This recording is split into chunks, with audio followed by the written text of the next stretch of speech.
you could almost say the same thing for Jared Goff. And people laughed when the Eagles moved up to pick Carson Wentz and when the Rams moved up to pick Jared Goff, because it was, well, not major programs and neither one of these guys has played against top competition. I'll tell you what, both of those guys are laughing at people now because they are both playing outstanding and both of their teams are in first place. And it just proves, and I keep saying it, and again, I need you to listen to me. But I am listening to you. I don't mean this second. I mean overall. Oh. But well, then I won't listen. A team with a franchise quarterback is a good NFL team. And you can say that the Giants have Eli Manning and he's a franchise quarterback, but if you look at Eli's numbers, he's not that guy anymore. Eli Manning these days is a starting quarterback for a bad team. Yeah. If you look at his quarterback rating and what he's doing for the offense the Giants are running, he's woefully underperforming. That's why I keep saying that the Giants now, when they're in this position, they need to get themselves a franchise quarterback. And it's time to move on and trade Eli for whatever you can get from him. Get the salary cap relief, first of all, which you desperately need. I don't even want Eli around next season to supposedly mentor the young quarterback. Sign some bum. Sign Ryan Fitzpatrick to do that. Sign anybody. It doesn't matter. Because nowadays in the NFL, that rookie, he doesn't get a year to learn the system and do whatever. You need that guy to come in and be ready to play. Well, You need that guy to be Deshaun Watson. Like 5 games in, right? Well, yeah, but he had Kurt Warner and at week 5 or 6 or whatever it was, the Giants said, "Hey, Kurt Warner, thanks for everything, and we're going to let you go now." And then Kurt Warner went on to have how many more good seasons? So, yeah. But that's the Giants need to get themselves. I don't even know who it's going to be. We'll talk more about that in the coming weeks. But the Giants obviously right now desperately need to prepare themselves for the next decade of this franchise. And Eli Manning is not that person. So anyway, I know we were talking about the Jets, but that's sad to say, though. It's sad to say, but that's every player in the world. I know every player who's ever played. But most players. It happened to Peyton. I know it did, and look what happened to him. It happened to Joe Namath. That's true. It happened to Derek Jeter. No, it didn't. Derek Jeter. The Yankees haven't prepared for life after Derek Jeter. No, Derek didn't get traded away. He wasn't sent. I'm saying every player. Though some people wanted him gone. Every player has a shelf life. Oh yeah. Joe Namath, but Joe Namath was traded from the Jets to the Rams, where he went swimming most of the time. Peyton Manning was released by the Colts and signed with the Broncos. I know that. It happens to everybody. In the NFL, there's one quarterback, and if your quarterback isn't playing well, you need to move on. Brett Favre. It happened with Brett Favre and the Packers. Lucky for the Packers, they had Aaron Rodgers waiting. In fact, they probably should have made that move 2 years before they made it. Maybe they should have. All right, but the Giants need to do this. The Jets. We've been saying the Jets should. I was saying the Jets needed to do this before we had this radio show. So the Jets obviously need a franchise quarterback. It's been that way for the better part of several decades. Right. Maybe with Chad Pennington. He was a pretty good quarterback, but not a franchise quarterback, but a pretty good quarterback. No complaints with Chad. No. But what else have they had? A couple of good years of Vinny Testaverde, one good year of Ryan Fitzpatrick. That's it. And that's it. You can't operate a franchise when you have no clue what you're going to get from your quarterback. And that's what the Jets have been doing for 30 years. Don't forget Richard Todd. Stop. I liked Richard Todd. Anyway, just quickly, I want to mention this. Yesterday, Patrick Ewing coached his first game as the Georgetown head coach. Good for him. They played Jacksonville. There was a nice article in yesterday's Daily News from Frank Isola also, basically saying, how, Patrick got to this point. He's been an assistant coach for 15 years in the NBA. Mm-hmm. Seemingly no one would give him a full-time job. He goes back to his alma mater, the way Chris Mullin goes back. Chris Mullin wasn't looking to coach, though. No. Chris Mullin was basically begged to coach. It's kind of a different situation. Well, Chris had to fix St. John's, and hopefully this year's the fix year because last year wasn't. Patrick Ewing's got to fix Georgetown. I got news for Georgetown was awful last year. Yeah, they also need to be fixed.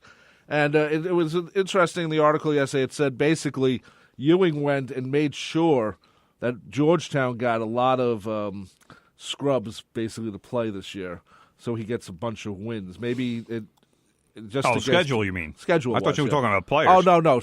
I mean, schedule. Players, they got scrubs for players, too, because most of their decent players left after John Thompson III was let go. Yeah. But I don't have a lot of faith in what Georgetown's going to do this year. I don't know what their schedule is, but yeah, I'm sure it's cupcakes, as Dickie V would say. Lots of cupcakes, and they beat Jacksonville 73-57 in the crowd. Not to have a little pressure on you, but you had Michael Jordan, Dikembe Mutombo, Alonzo Mourning, Jeff Van Gundy, who's always been a Patrick Ewing Jeff guy, Van Gundy there, and Scott Brooks were all in attendance. So a couple more people too. I don't know. Well, that's what I saw a few faces on ESPN. Well, that's what Frank listed in today's paper. So Frank's only got so much space to work with. Yeah, Otto Porter also, I guess. Oh, Otto was there? Yeah, it says Otto's playing in the NBA, doing quite well for himself. So anyway, probably but the last who decent wasn't recruit there, John Thompson III had. The person who wasn't there was John Thompson, Senior, which is understandable. He wants to let this guy, his protege, and maybe the best guy he ever coached. It's have his space. It's also a tough situation for John Thompson Sr. because the school they fired his son. Right. So if he shows up in support of Patrick Ewing, what's that saying to his son? Yeah. It's a tough situation. It's a tough situation. Of course, there's a giant statue of John Thompson outside the arena. Course. So, of course, as there should be. As much as I didn't necessarily like John Thompson, you got to respect what he did. Right. So my idea if when Georgetown plays St. John's, and I assume they play this year. Yes, they do. Okay. The players on both those teams aren't worth watching. Well, let me finish. Now you have to listen to me. No, because you just made a really horrible point. I know that. And an untrue point. I know that, but it doesn't matter. What I'm saying is they should have a game of horse between Mullen and Ewing. Mullen would destroy him. I know that, but I need St. John's to win a game. So I'm just saying. Come on, brother. Okay. One thing you didn't mention with the Jets, because again, you don't read the notes. But wide receiver. This is a conversation, not a wide reading of receiver. Notes. Jeremy Curley was suspended 4 games by the NFL for violating the NFL's PED policy. What, gym policy? What? Is that another one of those Rob Leonard jokes? Yeah. No, it's not funny. I don't even know what that means. Physical ed? That's PE, not PED. Oh, I'm sorry. Killing me. That's funny. No, it really isn't. It is. It's funny as Somebody hell. call in and tell him it's not funny. Oh, please. I'm laughing. 516-572-7440. Tell him it's not funny. Anyway, we're going to take a break right now. We'll be back to talk about the Yankees and what they're up to. And also the GM meetings are happening right now in Florida, so we'll talk about that too. We'll be back right after this.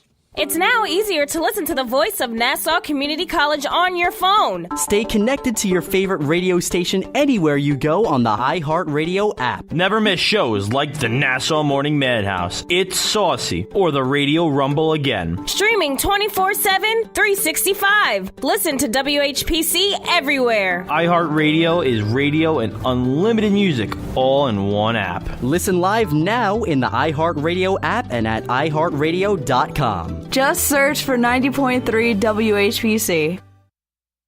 All hit music. For all those songs radio has forgotten about. Join me, Big Ed, Mondays from 10 a.m. till noon for The Good Gold Show. We'll bring back all the great hits of the 50s, 60s, 70s, and more. The sounds of doo-wop to disco, all the Motown, soul, and great rock and roll. We'll even take your requests and dedications to The Good Gold Show. Music.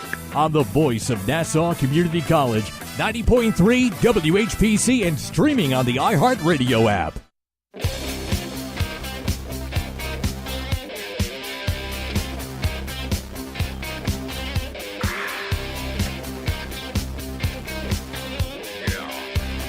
We're back here on From the Press Box. I'm Rob Leonard. That's Tim Leonard, award-winning sports writer. How you doing? 516-572-7440. We talk sports every Monday, 9 a.m. to 10 a.m. was just asking my brother, how am I so funny and he's not? You know, we're family. We should, have. I should have the same type of funniness as you, and Suzanne's very funny.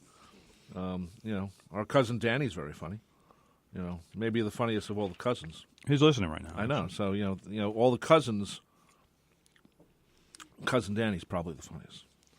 So, unless someone else calls in or is watching us on Facebook, right? That could change quickly. Okay, that's true. It could change. That's good to see. Good to see my brother kissing up the family members. Hey, man, that's what you got to do.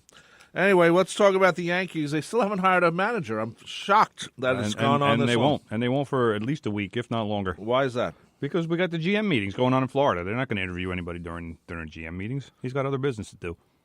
Why not? Because it's very simple, actually. Because part of the process that they're doing is putting, having the candidates talk to the PR staff, having them talk to other people. They're doing conference calls with those interviewees, giving them a media conference call because they want to see how they handle the media conference call. So how can they do all this in Florida when all of this is going on in New York? All their personnel is in New York. What are they're gonna move 20 people down to Florida just to replicate it, or wait 4 days and resume interviews? You can do something on Facebook. You can do something on multiple phone lines. And then it's different for that candidate than it was for the other two candidates who they've interviewed already. These guys know who they think. They don't say, well, you know what, we're going to do an interview, and if they're thinking of an interview, that means they like them a little bit. That's like any job interview. You apply for a job or I apply for a job. It's the same thing. Now, why does the GM meeting still have to be in Florida? Because it's Florida. Why would you want to be in Florida in late November or mid-November? I mean, why do they even have GM meetings? Why can't they just do everything on the internet? It seems like it's a vacation excuse, paid by the teams. Somebody help me. But it's true.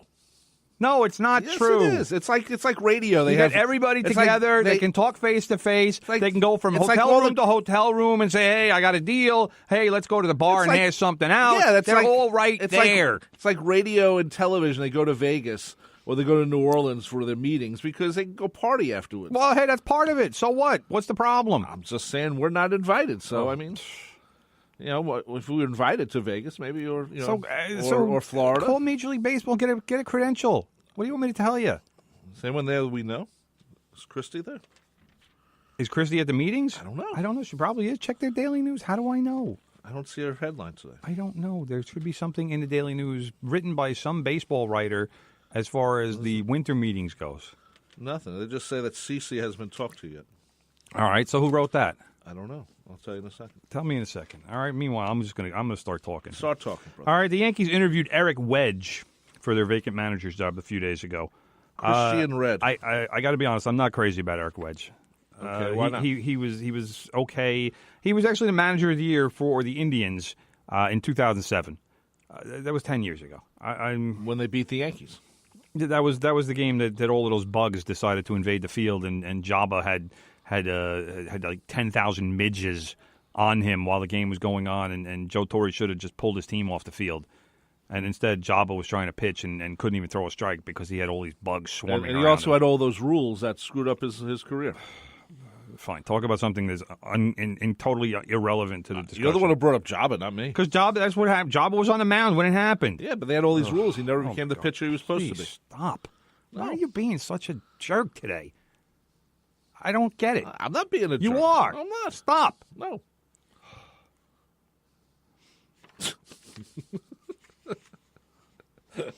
Anyway, Wedge was also the manager in Seattle, 2007. Right. He managed, about 500 games, so about 3 seasons, or maybe a little more than 3 seasons.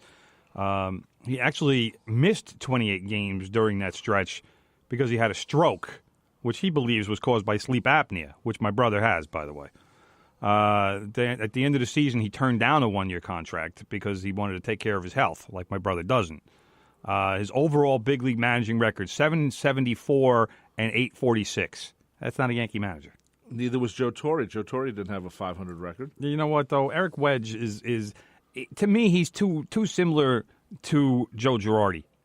in that way. He says he won't be. I saw the interview that he did after his when he did his conference call with the media, and he's talking about